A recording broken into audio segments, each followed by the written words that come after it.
morning, and I did do some filming at the beginning of the week, but it was mostly kind of filming of me reading and not me actually talking to the camera. So this week I'm not going to do a full weekly reading vlog. Instead I'm going to just vlog my reading progress of the Doors of Eden. I just hit myself in the face. And I've spoken about this before. I spoke about it a few weeks ago. Actually, I've been speaking about it I think weekly for a few weeks that I want to read it, and I finally started reading it last night. It's I'm only 47 pages in. I think I fell asleep after 20 pages just because I was so tired last night, and then I read another 27, 30 pages this morning, and it's good so far. I would say if anyone picks this up and you read the first kind of chapter, which is, they're not really chapters, it's kind of chapters of a story, and then in between there are excerpts from Other Edens, Speculative Evolution and Intelligence by Professor Ruth Emerson of the University of California. This is kind of like a in this world's science paper, I think, and the first one particularly is quite dry and boring, and it makes you question what the book is about. If you do read this book and you do get stuck on that one, I would just say jump to the next chapter, which is part 1 down the rabbit hole, on page 9, because when you actually get into the story it's really tense and gripping. It's kind of a bit like a psychological thriller or a psychological horror even, as there's kind of cryptid beings which are quite terrifying actually. And then the next excerpt of that journal entry actually picks up kind of the background information about what we're seeing in the story, and it's really interesting. It's a really interesting way to write, as it's very different writing styles in each of these different places, as it is very one of them's obviously a story novel like, and the other one is a little bit more science journal-y. Not fully, it's not as in-depth as some of the journals I had to read at university, but it is a little bit drier. And last night when I started reading it I was a bit like, oh, what's going on? And then I was really interested with the next chapter, and then I picked it up immediately waking up this morning. I think I literally got out of bed, got a glass of water, got back into bed and started reading this book. So it's really good so far. And I'm intrigued to see what's going to happen and what these creatures that have been mentioned are, and how they tie into the rest of the book. So hopefully I will catch up with you later. Hopefully if I'm just reading one book I will also be better at vlogging. I'm not sure. Hopefully this works. If not, we'll see what happens.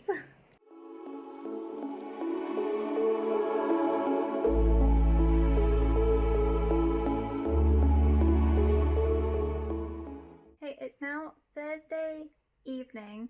I've realised that the Doors of Eden actually came out today, and I fully recommend it because this is the first time in ages where I've actually stopped working at lunch to read a book rather than just watch TV or something. I didn't read a lot. I think I read about maybe 10 pages. I'm on page 57. We're now on to 2 different characters. So originally we were with Lee and Mal, who have kind of the mystery surrounding them.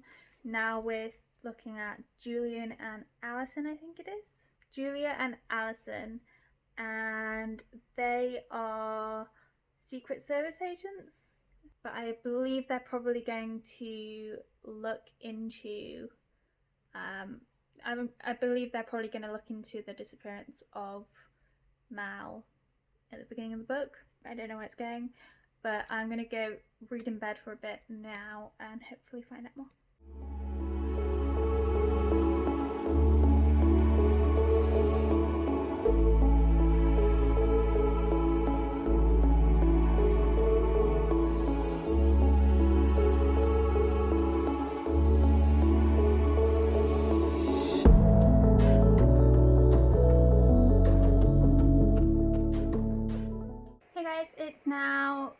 Saturday, about midday, and I'm still reading The Daughters of Eden.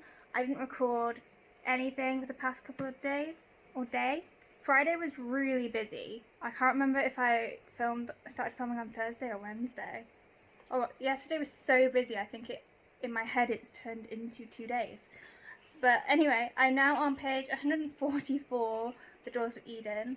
It's really intriguing. There's like an overall mystery, but then there's an individual mystery about Mal, and then there's kind of the mystery of there's like a supercomputer, I think, that's come into the picture, and I'm really interested to see like who has hold of it, what they're using it for, how it works, and then we've got all of the kind of creatures that we're still unsure of what they are. But yeah, I'm going to read some more this afternoon, and I'm really enjoying it.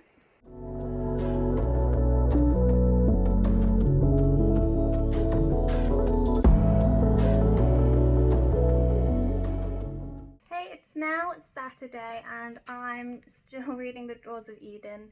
I did not get very far through it. I'm on page, what page am I on? I'm on page 373, which I think's only like, I've only read like 25 pages this week or something stupid, because work was just so busy. But I'm really enjoying it at the moment. I can't remember what I said last time I was on here, but there's a couple of different things I want to talk about. One is our kind of bad guy is a complete asshole. Basically, when he kidnaps her, he shows exactly what kind of person he is, because he makes her dress in male clothing, he dead names her, he calls her he, and it's quite jarring if you're reading it, because I wasn't expecting it. And also, if you're trans, it might be very jarring for you to read it as well, just as a warning.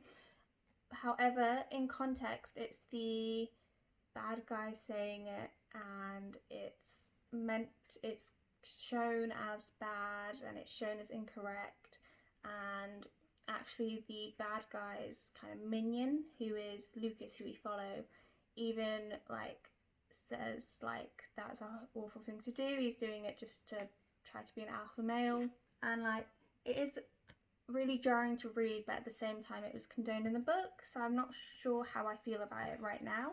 But then actually a few chapters later it feels a lot better, because the reason why Khan, who is the trans woman we're talking about, and the reason why Dr. Khan is so important is because everyone's trying to get her to be on their side, because she's like the only person that can understand the numbers behind what's happening.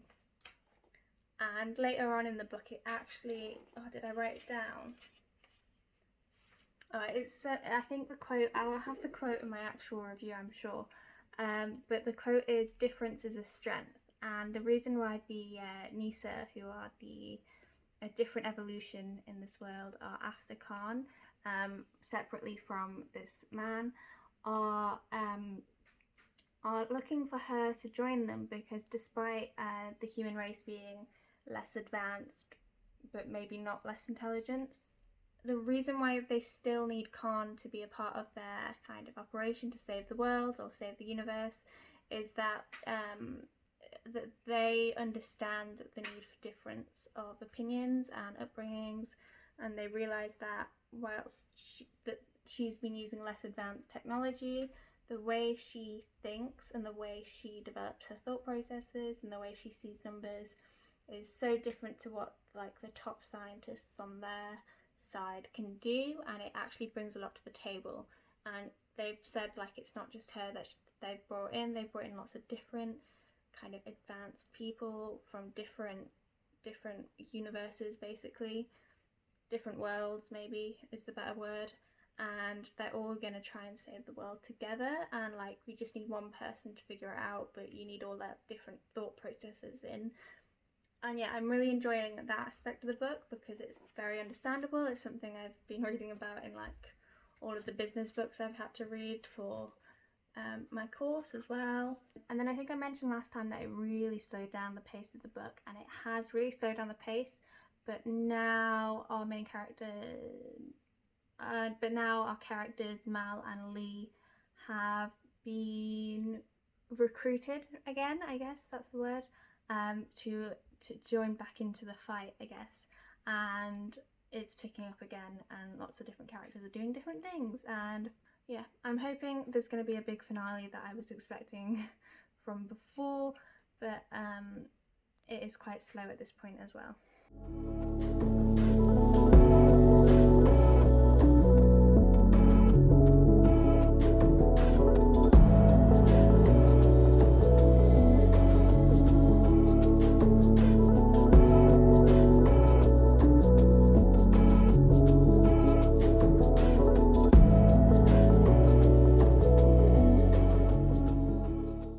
So I was gonna jump on and be like, I'm so close to finishing The Doors of Eden, but I've actually checked the page count and I'm still 150 pages away from finishing. So I don't know whether I was just so tired with work that I miscounted when I think I said 150 earlier on, or not. I don't know how I've done it. I think I thought it was 500. It's actually 600 pages long. Well, 596 pages long, which is a lot bigger than a lot of the YA books I normally read at the moment. So, and obviously I would have picked right in the middle of when work is busiest to read it, but I'm enjoying it. But there's also just, I mentioned before, it picked up in pace and it was getting really exciting, and then the pacing just really slowed down, and I feel like it kind of picked up a little bit, but then it kind of stopped again. So most of our characters are now together, and there was a little bit of an action scene where they were kind of running and trying to get away from kind of the world's blipping, is that a word? That there was kind of a crossover and there's things going on, and there was lots of different creatures that came up, and it's really interesting to read, and I was really excited with all of the kind of action and adventure part, as the pace was really fast and I was like, oh god, what's going to happen? And then immediately after that you're kind of taken out of it immediately, out of the action, and you're in a place where there's a lot of information sharing again, and there's new creatures, and yeah, I'm enjoying it, but I'm just finding it very hard to focus on it when I'm so busy as well. Probably how I've misjudged the page numbers before. But yeah, I think anyone who likes sci-fi will really like this book. It's packed full of information. It's packed full of different worlds and the science behind it. It's also packed full of different evolutions. The excerpts they were really interesting in the middle bit, but similar to the rest of the book, I think even they have slowed down, and I am finding them harder to read through than the main storyline. I just really want to know what happens to Mal and Lee and Allison and Julian, and a little bit of Lucas. I don't know what Lucas's storyline is going to be like. I'm still kind of trying to figure out whether he's going to continue being the bad guy throughout, or whether he's going to be more of a good guy, or whether he is in that kind of grey area where he's not good or bad, but he's going to do hopefully the good thing for the world. I'm not sure. And then there's characters like Julian who do feel a little lost. I'm not quite sure what his overall use in the book is. For example, there's at the beginning they talked about how his wife is unhappy with him, and she thinks she doesn't like Allison because they think they're having an affair, and I don't really know why that was included because it never came up in the actual book after that. I think it's just meant to give him character depth, even though I don't really care for Julian or Lucas or Allison, to be fair. The main characters I'm really enjoying are Mal and Lee, because they have more of an adventure storyline. They get to explore more things. I also really like Khan, even though she's not a point of view character. And I'm really intrigued to see more of the Nissa and Stig, because I just want to know what they know and what they're not telling Mal and Lee during the book. But yeah, I'm hoping I'm going to finish this today, tomorrow, this week. We'll see. But yeah, I thought it was going to be finished by now. I'm thinking it is. And there's so much information in it, and it's not a bad thing to have all this information in a book that is sci-fi dominated, but I do think it is, it's not helping with the pacing, which is, I'm normally fine with lots of information and kind of backstory. Oh god. I'm normally pretty good with lots of information and backstory and like all of the behind the scenes stuff that you maybe don't need to know, and I really enjoy it. However, I don't enjoy the fact that the pace is constantly going back and forth. I'd rather it just start off slow and build up until the climax at the end, and that's not happening.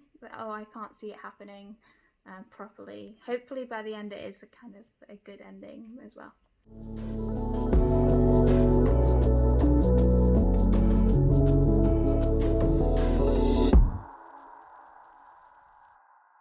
Hey, so I've now finished The Daughters of Eden, and it definitely picked up in the last few chapters, I would say. So the ending was actually really weirdly wrote out. So it moves from having kind of just alternate worlds to having, or parallel worlds, or however you want to describe it.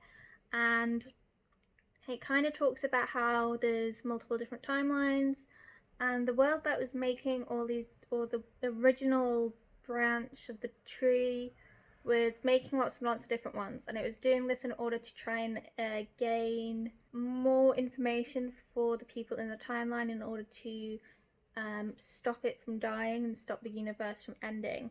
And there's multiple different ways that the book could have gone, and it shows you a selection of different ways the book could have gone in a failed scenario, and I assume there was only really one successful scenario, and that's the one that we eventually did see. But I did really enjoy how it suddenly went from one chapter where things go terribly wrong, and then you're like, oh god, what's going to happen? And then we are then pushed back in time again, and we see the same scenario in a different way, and we see how all the different characters act and how they could act, and how some of them are more similar than they would think, and some of them are always the same, and sometimes they're very same-ish, so a character will always behave how a character will behave. However, there's some scenarios that are different, and basically I just really enjoyed seeing the possible different ones. Instead of there is a scene where they all see those different scenarios as well, due to the kind of supercomputer that they're in contact with, and it shows the characters all of these different scenarios that could happen or have happened in a different branch of the timelines. And instead of just having that chapter which says that they've seen all these different timelines and alluding to the possible differences, we actually see it in not real time but in its own special chapter, and it shows us lots of different things. But yeah, with all of that, each of these chapters is quite fast paced, it's more action packed than the rest of the book. I was worried it was going to be really slow all the way to the end, but that wasn't the case at all, as I did find it was getting a lot slower in the middle of the book. But overall I really enjoyed it. I especially think that if you like sci-fi books, you're going to like The Daughters of Eden. I think if your main category of books is like YA fantasy or YA contemporary, I think you will probably struggle with this book. I know I personally, it got to the middle and it was slowing down again, and I was struggling with this book, and it wasn't because it wasn't good, it's because I started reading it in the middle of a really busy work period, and I wanted to read something that was probably easier to read. However, I pushed through it. I knew I was enjoying the actual subject matter and the topics it talked about, and so I kept reading and I really enjoyed the thing as a whole, although I was feeling a little bit reading slumpy in the middle there when it was less action packed. We'll be doing a full review on the book probably next next week. Actually, you know, I'm not going to commit to that. I'm not going to commit to that because I'm being really bad with my reviews at the moment. I will have a review up at some point of all my thoughts put together and all the different characters. It will be spoiler free, of course, and I'm hoping you enjoy it. I really hope you enjoyed the reading vlog of me trying to read this huge book, and that you, if there's any other books you want to see me try reading, please let me know, and thank you for watching.